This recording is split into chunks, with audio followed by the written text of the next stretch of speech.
Ассаламу алейкум. Приветствую вас на канале инноваций горизонтальных связей. Сегодня мы поговорим с вами о успехах и упущениях в отрасли развития IT в Республике Ингушетия.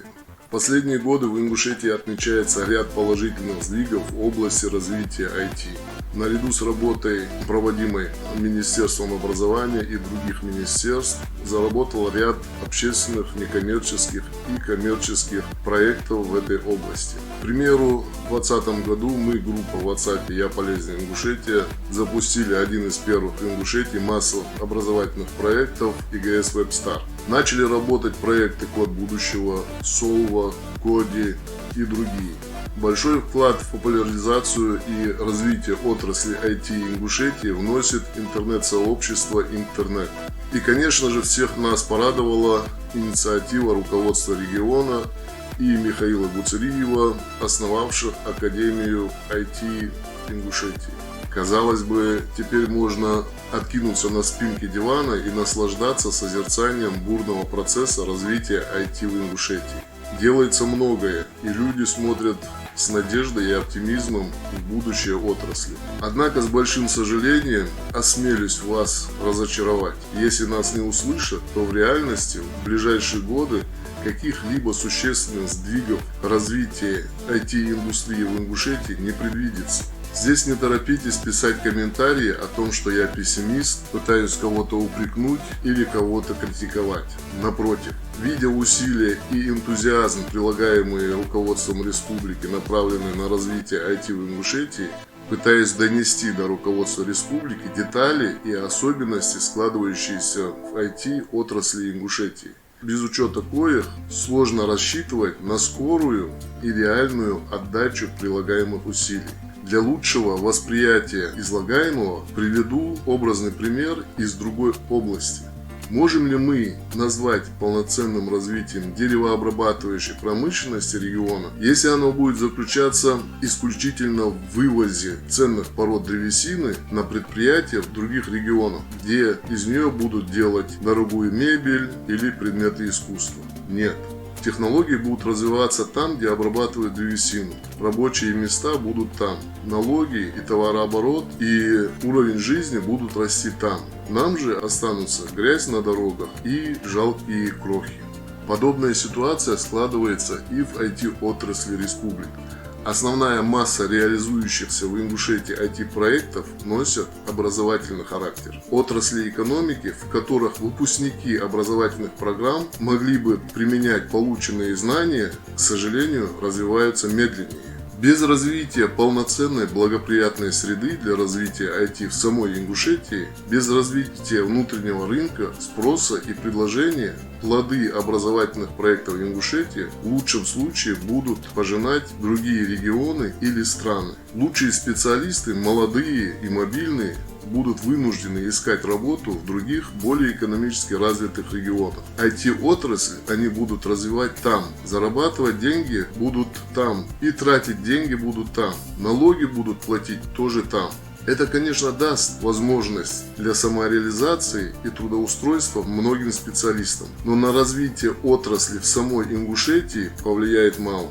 Да, основная масса лучших специалистов, назовем их условно отличниками, ориентированные на зарплату 200 тысяч и более, уедут работать в Москву, Питер, а может быть Лондон или Берлин. Но сейчас нужно что-то делать, чтобы остались хотя бы условные хорошисты. Иначе развитие IT Ингушетии, оставшись в руках потенциальных троечников и двоечников, которым не за кем будет тянуться, рискует превратиться в пародию на развитие. Для самореализации в области удаленной работы и фриланса, когда специалисты, проживающие в Ингушетии, могли бы работать на заказчика из других регионов и стран, в свою очередь требуется определенный практический и коммуникативный опыт, приобретенный на региональном рынке. Негативное влияние на процессы развития индустрии, помимо исторически слабо сложившейся экономики, имеет и эффект ложной урбанизации, когда возникшие в последние десятилетия города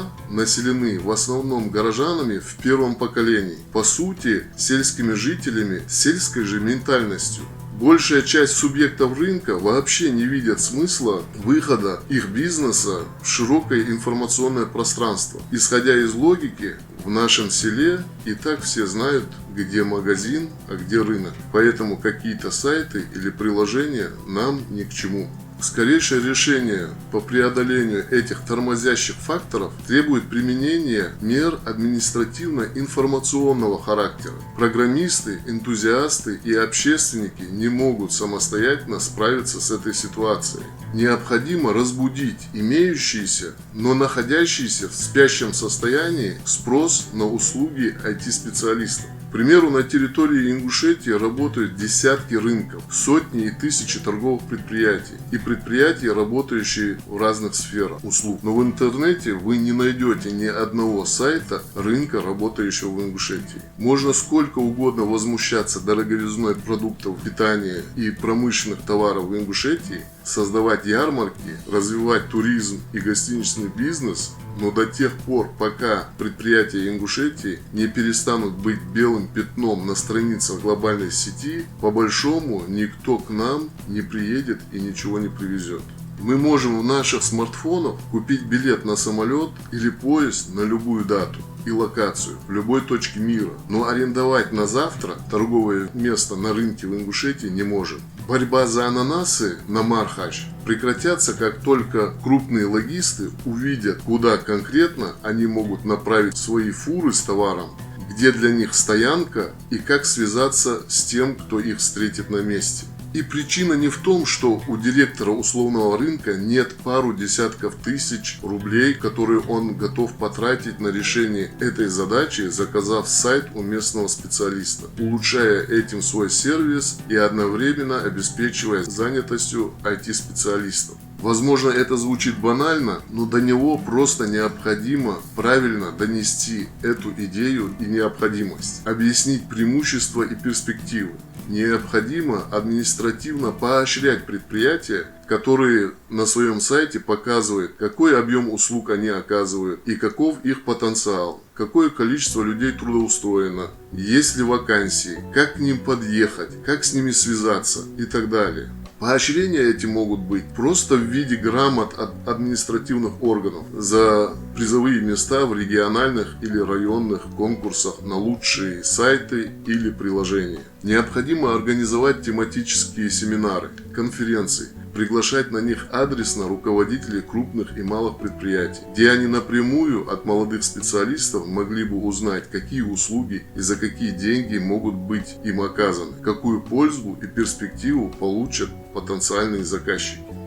Государственные структуры, министерства и ведомства также могут внести свой вклад в формирование спроса на услуги IT-специалистов. Для многих ведомств наличие штатных единиц IT-специалистов должны быть обязательным. Проводимый нами анализ показывает, что сайты многих ведомств построены на устаревших технологиях, содержат множество ошибок и уязвимостей, а порой просто не работают вследствие отсутствия технической поддержки. И, конечно, должное развитие данной отрасли невозможно без развития ее технической и технологической составляющей. Создание центров обработки данных, серверных, сервисов оказания услуг хостинга и конкурентного и качественного доступа к интернету. Это необходимо. Иначе для чего нашему обществу тратить ресурсы на обучение специалистов для этих технических отраслей, без которых, в свою очередь, невозможно полноценное развитие как самих специалистов, так и IT-отрасли региона в целом. Данная отрасль, конечно же, требует инвестиций, но она инвестиционно привлекательна и очень перспективна. Необходимо активно развивать инвестиционную среду, в том числе в виде целевых паевых фондов, акционерных обществ и других форм. Уже сегодня только участники и выпускники одного нашего проекта ИГС WebStart ежемесячно оплачивают услуги аренды, хостинга десятков и сотен сайтов. Будь поставщики этих услуг Ингушетии, мы, как и тысячи других пользователей, могли бы перенести свои сайты, а также сайты своих клиентов на эти серверы. А это, в свою очередь, даст стабильные многомиллионные доходы в товарооборот республиканской IT-индустрии. трудоустройство высококлассных специалистов и развитие самых передовых технологий. Наряду с вышесказанным на оживление IT-сферы могут положительно повлиять следующие шаги. Первое. Запуск и широкое анонсирование региональной фриланс-биржи IT-услуг, где потенциальные заказчики и исполнители могли бы подобрать контрагента на условиях безопасной сделки. Второе. Организация работы кабинета юридической помощи в области регистрации IT-предприятия, лицензирования видов деятельности и регистрации авторских прав на интеллектуальную собственность. И третье. Организация работы регулярного открытого регионального конкурса с небольшим призовым фондом, где молодые IT-специалисты могли бы развивать коммуникативные способности, обмениваться знаниями и заявить о своих достижениях. Необходимо учитывать, что для исторически промышленно отсталой Ингушетии в технологических областях, в том числе IT, необходим экспоненциальный рост. Темпами линейного роста мы не сможем достойно конкурировать с другими регионами, имеющими лучшую промышленную и технологическую базу. Поэтому Ингушетии жизненно необходима концентрация системных усилий как гражданских, так и административных институтов. На этом пока что все. Хорошо делай, хорошо будет.